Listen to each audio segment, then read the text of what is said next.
శ్రీమన్నారాయణ భగవద్బంధువులారా, ఈరోజు మంచి విషయం. ఆషాఢ మాసంలో వచ్చే బహుళపక్ష ఏకాదశి గురించి తెలుసుకుందాము. ఆషాఢ మాసంలో బహుళపక్షంలో వచ్చే ఏకాదశిని కామ్యైక ఏకాదశి అంటారు.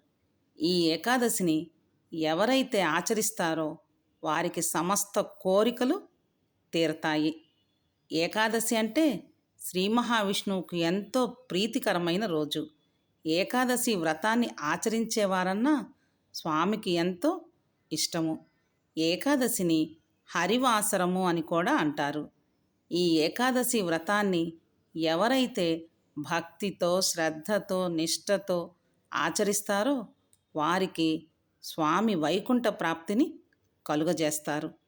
ఏకాదశి రోజు స్వామిని తులసీ దళాలతో అర్చిస్తే విశేషమైన అనంత పుణ్యఫలాలు కలుగుతాయి. ఏకాదశి రోజు విష్ణువు స్తోత్రాలు కానీ, విష్ణు సహస్రనామ పారాయణ కానీ చేస్తే స్వామివారికి విశేషమైన ఫలాల్ని కలుగజేస్తారు. అందరం అవకాశం ఉన్నంత వరకు వైష్ణవాలయాలు సందర్శించుకొని స్వామి అనుగ్రహాన్ని పొందుదాము. జై శ్రీమన్నారాయణ.